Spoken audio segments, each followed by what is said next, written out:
Hi guys, welcome to my videos. So today in this video I am going to show you how to fill up the form Imm5911E Schedule 1 Rural and Northern Immigration Pilot.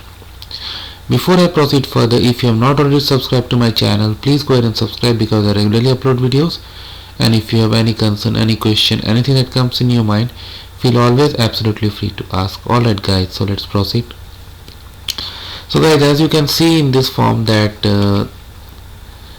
in this form must be filled up by the principal applicant who is applying under this pilot program. This is a very good program for those who are seeking immigration into Canada.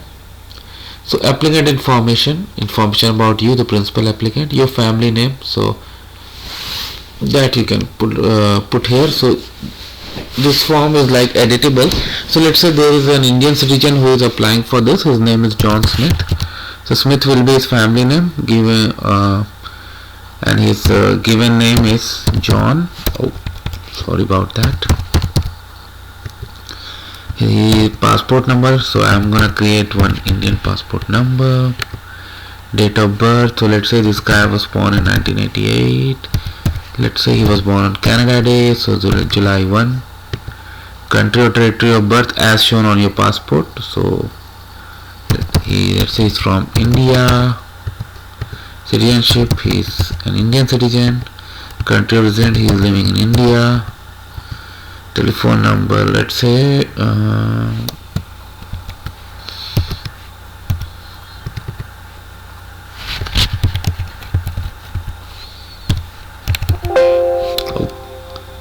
I crossed the digit perhaps. Okay. Email address.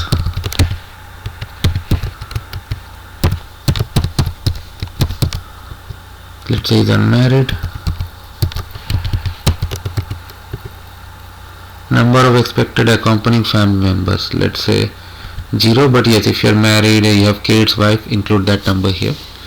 Applicant details, street and number. So let's say he lives at 1 New Delhi Street, City, New Delhi, Province, Territory, Delhi, Country, India, postal code, I don't know any postal code for Delhi, but just putting 6 digits. Offer of employment, please provide a copy. Of course you need to prove as well, so that's why you need a copy. Employer is, let's say Canada Agriculture. Just a sample. I don't know if any company with this name even exists or not. Phone number, so let's say +1.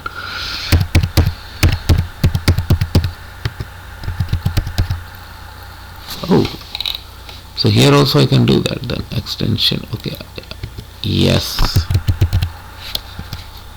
okay, perfect. Company address, so let's say 1 Sudbury Street, Sudbury. I'm just writing Sudbury because Sudbury has been approved as a participating community. Ontario.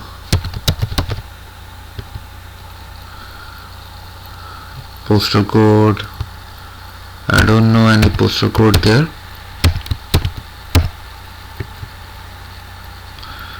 Email address, so let's say sudbury@sudbury.ca, just test. Website address www.ca sudbury.ca, whatever is applicable in your case. This is just a sample. Address of physical job location if different from business mailing address. So let's say it's gonna work at the same office, so I'm not gonna fill this up. Job title, let's say what I should do for it. Let's say crop farmer. Job title, let's say crop farmer. NOC code I'm just writing a sample because I'm not checking it. North American Inner Classification Sector Code of Business, just a sample. Main duties, I'm writing like this, but don't do this, you need to provide the details. Is the offer for an indeterminate duration of employer with no end date? Yes. Expected start date, let's say March 1, just writing. How you found this job? So you can say like you did online research, applied, whatever, full information. Did you meet employer prior to being offered the job? Yes. How? You did remotely, let's say on Skype. Have you taken any language proficiency test? Yeah, language proficiency test results, yeah, you should. So let's say you went for IELTS. Date of results, let's say your date came yesterday. Date of test taken, so IELTS generally come after 12 days, 13 days, so Saturday. Speaking 8, let's say you got 8 in all, just writing, I know it's a very difficult score, but you can get, not impossible. Are you an international student who graduated with an eligible credential from a Canadian public post-secondary institution in the community and exempt from work permit requirement? Let's say no. Starting with your current occupation, list your occupations within the preceding 3 years and provide proof. Each occupation identify the dates of employment, name and location of employer, job title, appropriate 4-digit NOC code and a description of main job duties and an employment reference contact. So you got to provide your employment history here, and some of you, like for past 3 years, some of you might have worked for more than one employer. So if that's the case, click here, it's gonna add more. Let's say you worked for 3, 4, whatever. Provide the information like NOC code, email address, reference name, telephone number, main duties, job duty, address and everything else. Next is education. What is your highest level of education? High school, university, 1 year master degree, 2 years program, bachelor's degree, whatever is there, just put the date when you got it. Then you need to provide school, education institution, I mean where it was done, college or whatever is the information. If your education was completed outside of Canada, you must obtain and provide details of your ECA. Yeah.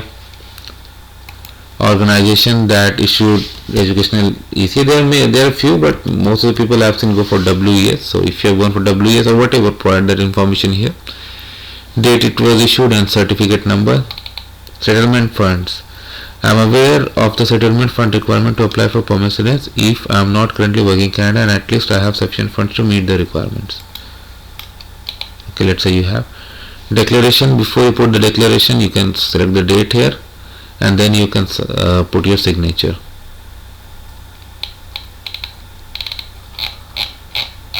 And before you print it, make sure you read the form very carefully because this is not an online validating form like some other forms, so you got to validate it yourself and then print this for you.